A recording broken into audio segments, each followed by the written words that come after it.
Hello, everyone. Welcome back to another edition of Signal or Noise, episode 37. I'm Charlie Bilello, and with me, as always, Peter Mallouk. Peter, we have a lot to run through in a short amount of time. We have easing into a melt-up. Federal Reserve set to cut rates again next week, and there's a little bit of a melt-up going on across markets, so we'll debate whether that's a good idea. Number two, how to avert a debt crisis. We promised this last week, and you and I are going to give our opinions on what the federal government should be doing in terms of spending and deficits and all the rest of it. Number three, media trust hits a historic low. I don't know if you saw this poll. Fascinating to see. I want to get your take on that. And we'll end, as we always do, with signal or noise. The election is finally here. And is it a signal or noise? We keep getting questions about it, so we have to talk about it one last time before the election here. So here we go, Peter. Number one, easing into the melt up. I want to give you the setup that I tweeted about last night. Stocks, all-time high. Home prices, all-time high. Gold, all-time high. Bitcoin, all-time high. National debt, of course, all-time high, as we'll talk about later. Core inflation in the U.S. above 3% for 41 straight months, the longest period of high inflation since the early 1990s. And you have the Fed cutting interest rates again next week. That's the expectation priced into the market. It's a pretty interesting setup here for a rate cutting cycle, is it not? It's crazy. I mean, all of these seem like they don't have anything in common because gold and Bitcoin seem more, fear things you flee to if there's fear, and stock market's up. Why would there be fear? But really, what all these have in common is the diminishing value of the dollar. And so that, though, when you look at that issue, which is basically high inflation, what a dollar buys today is much less than it bought just 5 years ago. That is usually not an environment where you're cutting rates. It's going to be really interesting to see the Fed navigate this, but that's what's happening. Yeah, so here we go. Here's the picture here in terms of asset class. You can see pretty much everything is up except for long-term treasury bonds, which are, of course, down because long-term interest rates, as we talked about last week, are actually rising because growth is still strong and inflation expectations are moving up. And here's that inflation picture. Pretty remarkable to me that the Fed is kind of ignoring this mandate. But what I've been saying, Peter, and this is the big debate here, is yes, the CPI, if we look at overall CPI, is down to 2.4%, but we've had 4.2% inflation per year since 2020. So what sense whatsoever does it make to just look at the last year and ignore all the rest of it? Can you explain that to me? Because it's never answered in any of the FOMC press conference. I'm sure next week there won't be a single question about this. Everyone is so focused on just that last 12 months, which really doesn't make absolutely any sense to me. Americans are feeling the cumulative effect of inflation, not just the last year. Yeah, that's right. This is like somebody that weighs, 400 pounds, and they're gaining 20 pounds a year. And in the most recent year, they gained 5, and everybody high fives. This is a cumulative, to your point, a cumulative problem, and it needs a solution that matches that. So unemployment is the other side of the mandate here. And I would argue still looking okay here, 4.1%, below the historical average of 5.7%. So to say that the Fed needs to aggressively ease because we're seeing massive layoffs and job losses, that doesn't seem to be the case.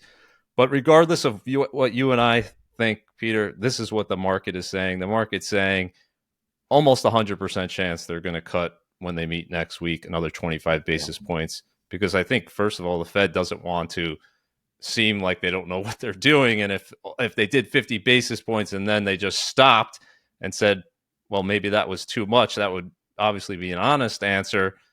But they're not on board with that. I think they have to continue at least one or two more meetings. And this is what the market's projecting over the next year, which is pretty interesting because we've seen a big shift higher over the last month. When the Fed cut back in September, if you remember this chart here, it was showing at the end of 2025 a Fed funds rate around 2.8%. It's now up to almost 3.5%. So the market's kind of pushing back on this idea that the Fed can all of a sudden be aggressively easing into next year. And ultimately, that might be the case, but I think the next few meetings are kind of a done deal. In 2025, it'll be dependent. But to me, the bigger risk is the Fed acting too quickly here and assuming inflation is done, just like they did in the 1970s, and then we get another spike higher. Yeah, I mean, the market obviously agrees with what you're saying. I mean, if you look at the Fed was so decisive, so definitive, which they rarely are. They usually qualify and hedge, but they were so committed to lowering rates and to say, hey, we're going to do 50, and then giving very clear guidance that they're going to do it over and over again, cut rates going forward. They can't in the next meeting not cut rates, even though if they you look at the data today, no one would look at the data today and say this is the time to do another cut. I think we're going to see the other one. The market's not buying it, that it's going to continue at that pace. But interestingly, the market is buying that we're still going to see a lot of rate cuts, which the only way you can really make this case is if you believe there will at least be a soft recession coming, that unemployment will trend higher, that inflation really will not just decelerate, but maybe even decline. I just don't see how you make the case for rates to go this low if you stay remotely in the environment we're in today. Yeah, agreed. So we'll see how it shakes out. Of course, we rely on the Fed to do these interest rate actions, but we know based on history they're going to get it wrong one direction or the other. And in my view, they were getting it wrong by being too slow to raise interest rates back in 2020 and 2021. And this time they're being too quick in terms of saying, let's bring it down. Because if you look at the economy, we got a GDP report today, another positive quarter for GDP. These high rates don't appear to be as restrictive as they're telling us they are. We have credit spreads lowest level since 2007 we talked about last week. So where's that restrictive policy playing out with all of these assets still hitting all-time highs? That those two don't seem to make sense to me. And to me, I think the Fed's number one job should be stable monetary policy, stable money. Don't do the excessive printing like they did back in 2020, and to focus on inflation. So we'll see what they say. Maybe they'll say in the statement, they'll give some indication that they're a little bit more concerned about inflation they were the last time. But for now, the Fed's bias is to easing, and I think we'll see that for at least two more meetings here. Okay, so number two here, Peter. We promised this last week, and I got a lot of people emailing me asking, well, what are you going to do? What should you cut? And I said, well, just watch Signal or Noise, where Peter and I are going to cover this. And there's a man in Argentina who gave his view before the election there. I want to play a quick video. Ministerio de Turismo y Deporte, afuera. Ministerio de Cultura, afuera. Ministerio de Ambiente y Desarrollo Sostenible, afuera. Ministerio de las Mujeres y Género y Diversidad, afuera. Ministerio de Obras Públicas, afuera. Aunque te resistas. Ministerio de Ciencia y Tecnología e Innovación, afuera. Ministerio de Trabajo, Empleo y Seguridad Social, afuera. Ministerio de Educación, Adoctrinamiento, afuera. Ministerio de Transporte, afuera. Ministerio de Salud, afuera. Ministerio de Desarrollo Social, afuera. Se acabó el curro de la política. ¡Viva la libertad, carajo! So certainly a character, and not a lot of people thought he would be elected. He's a libertarian economist, definitely a character. But if you look at the message, like that type of message usually doesn't resonate with people, I would say, until things get pretty bad. And let me go back to my slides here and show you how bad things were getting in Argentina for this type of policy to take hold here. You had inflation before he was elected running at 25% a month, so over 200% annualized. And you had the GDP there shrinking. So a weak economy, high inflation, obviously a recipe, not a good recipe for an economy. And so this type of message, I think, resonated with people and said, well, let's at least try it. We tried one way, spending a lot in terms of the government, getting bigger and bigger and bigger, leading and bad monetary policies there as well, leading to the devaluation of the Argentine peso. And so far, he's been enacting these policies. And I think, Peter, this is the point we're going to discuss here. There's no quick fix in terms of the economy, but there is a quick change you can see here in terms of the inflation rate. So you can see it went from 25% at the end of last year. It's now running at 3% per month, obviously still high, but the growth rate still negative. So when you pull back, they've been doing a decent amount of cutting there. You pull back that spending and borrowing, it's going to lead to, at least in the short run, a pullback in terms of economic growth. And that's the amazing thing, that they were actually able to elect him to try to enact this change, because people knew in the short term, yeah, inflation will get better, but it's going to be painful. Now, let me set up the U.S. here. Last 5 years, national debt, 56% increase. We're fast approaching 36 trillion. Here's the question: what to do about it? And do you think there's any way it's possible that someone like Elon Musk can come in? They're talking about him being in charge of a Department of Government Efficiency, going in there, finding waste, fraud, and abuse. And they threw this number out there. I think it's kind of insane. I don't think they'll come anywhere near this number, but $2 trillion being cut from the U.S. budget. Do you think that's possible? And what would Peter Mallouk do if we put you in there and said, we have this runaway government debt problem. We know it's going to lead to higher inflation. We have this huge deficit. What would you do about that in terms of being prudent? Yeah, I mean, I think that people don't appreciate how much $1 trillion is. You know, I recently tweeted about this when someone kind of asked for a visualization of it, and I started to look that up a little bit. You know, $100 bills stacked up to your knee would be $1 million.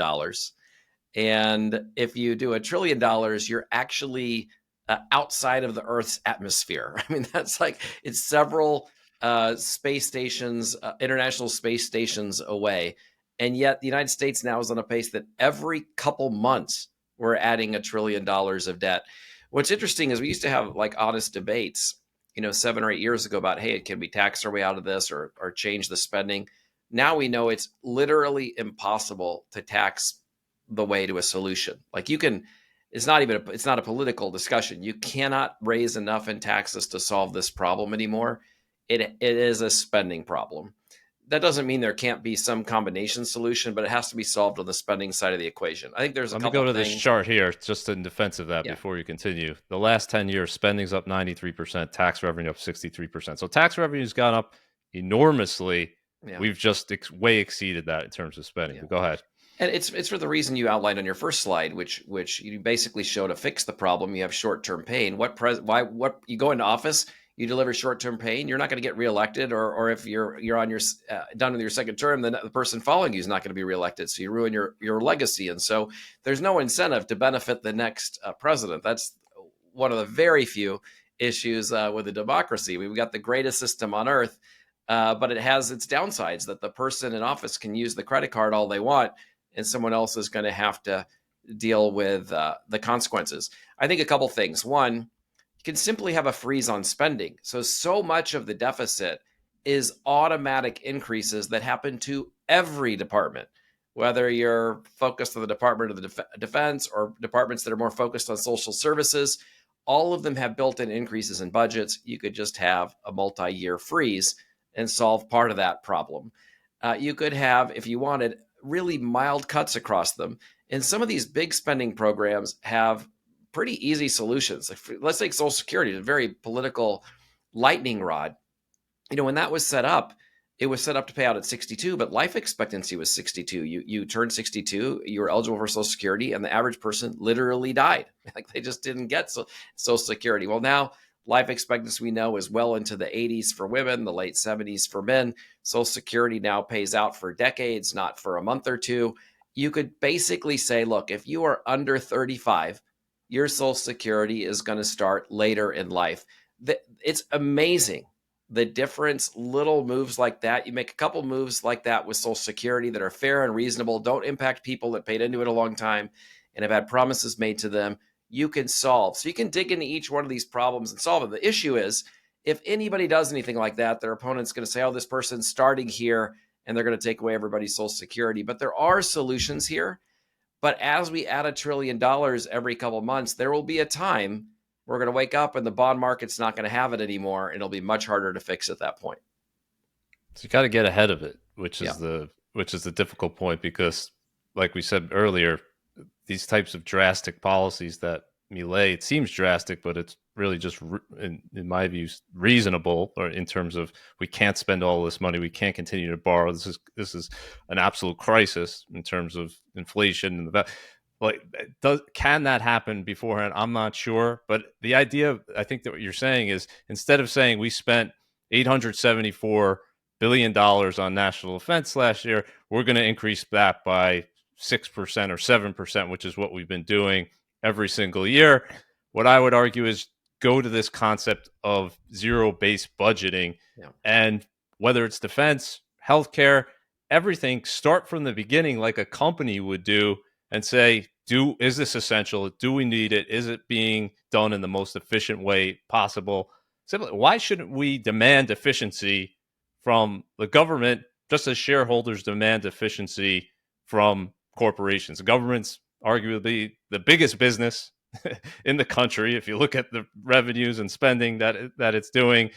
So why shouldn't the taxpayers and American citizens demand that type of efficiency?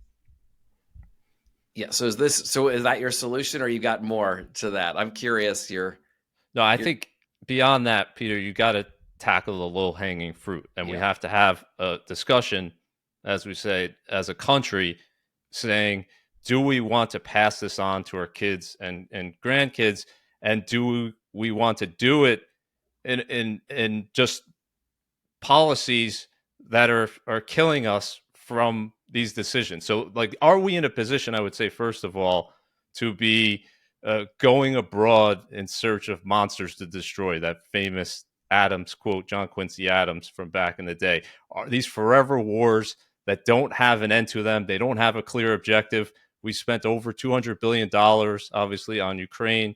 There's literally no discussion on how that will end, where the money is going.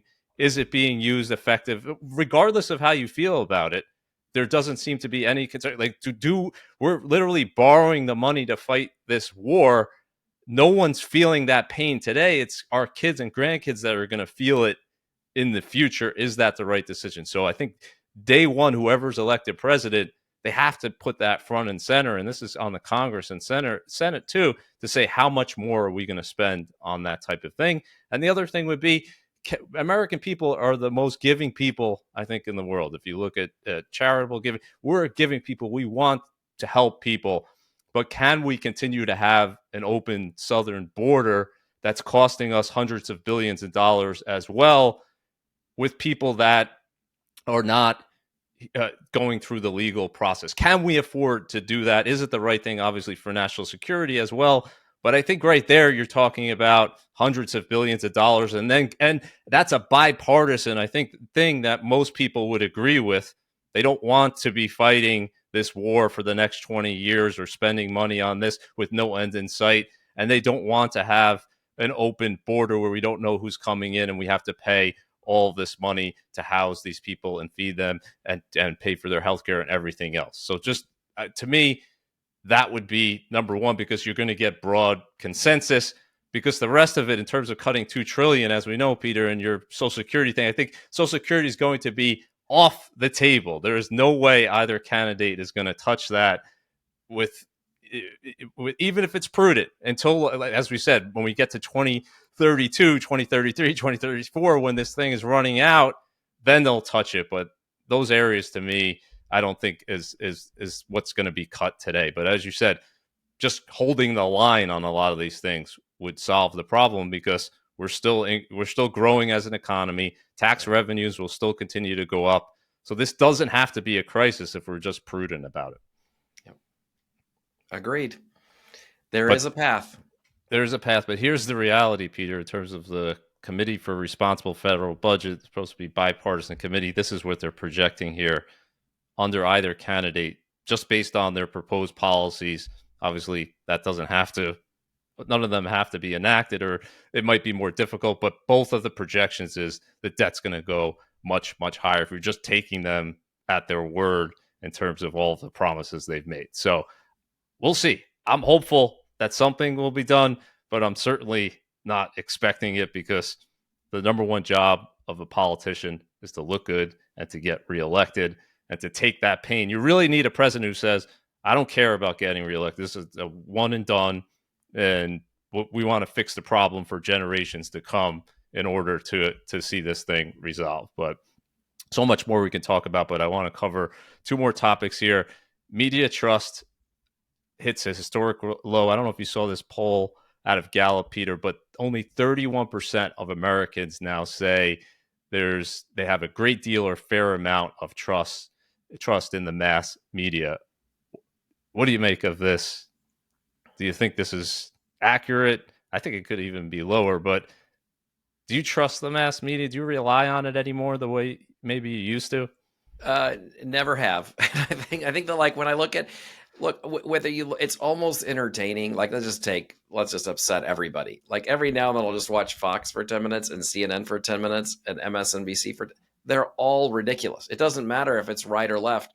They're all so incredibly biased. I'm watching a Fox panel, and there's 6 people at the table, and 5 of them are very right-wing people, right? And then you go to CNN, there were like 8 or 9 people at the table. Everybody but one person is, far left. And so it just, how can anyone trust any of these? I mean, they're driven by ratings. The way you get ratings is you get people.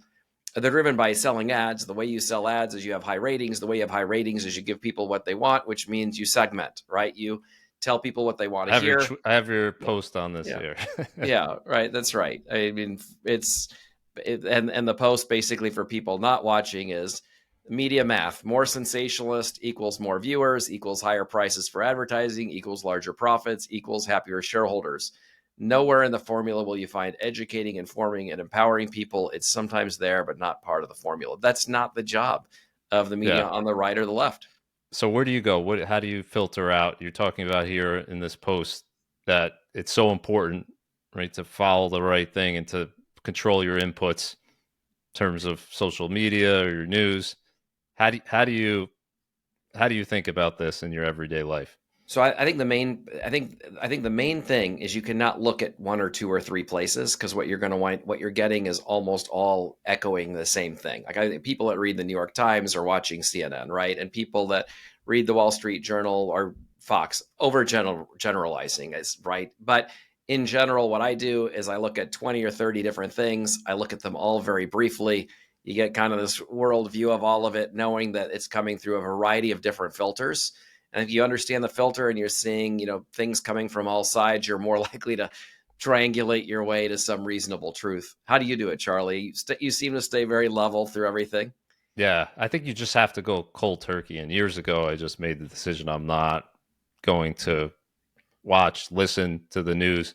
I'll seek out long form conversations like we're having here and seek out long form articles. Go directly to the source. That's a big thing. Go directly to the source. 100%. Don't listen to their interpretation, because like all of us, we're all biased. So, this idea of fair and balanced, they're not going to be fair and balanced. So just go issue by issue, do your own research, and try to just keep it out, because as we'll talk about here in terms of the political stuff, it doesn't do a lot of people a lot of good, because they're getting angry about it. Either they're angry with the candidate, or they're angry about this issue or that issue. And so, Peter, this is going to be the last time we talk about this on Signal or Noise, hopefully for a while. Hopefully there'll be a resolution shortly after the election next week. But people are still worried about what's going to happen in terms of the stock market and the election. And they're still asking us, should I do anything if this person's elected or that person's elected? And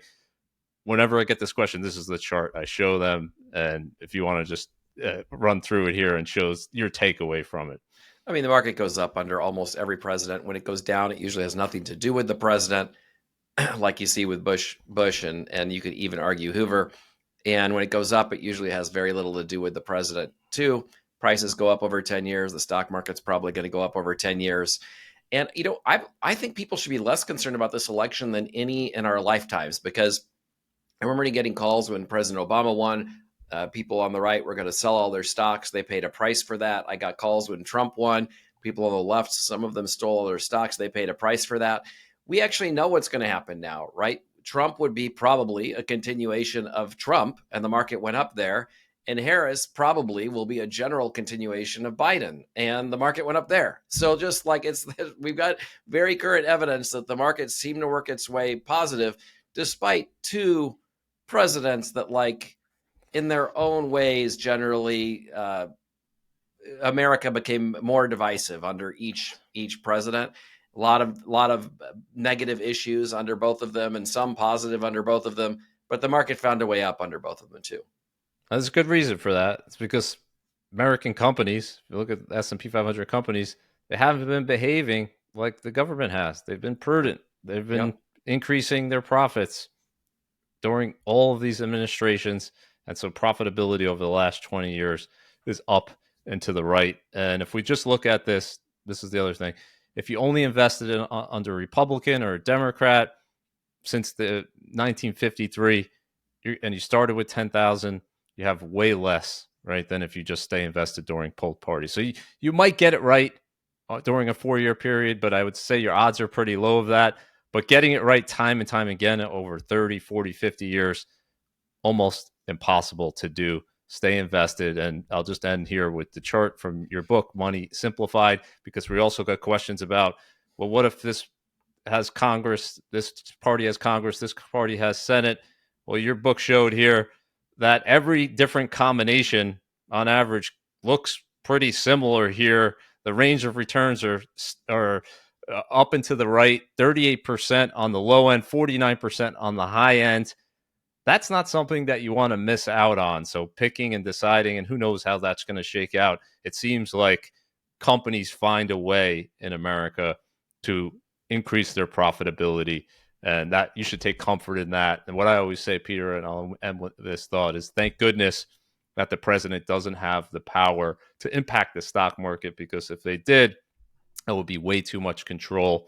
And you might think that's a good thing, but I would think in many places that's a very bad thing, one individual having that much power. Okay, I know we have a short one this week, but if you're watching this on YouTube, hit that subscribe button. Go to creativeplanning.com/Charlie. Get a free wealth path analysis. We're in all 50 states, $325 billion in assets under management and advisement. We're here to help. Thanks, everyone, for watching. We'll see you next time on Signal or Noise.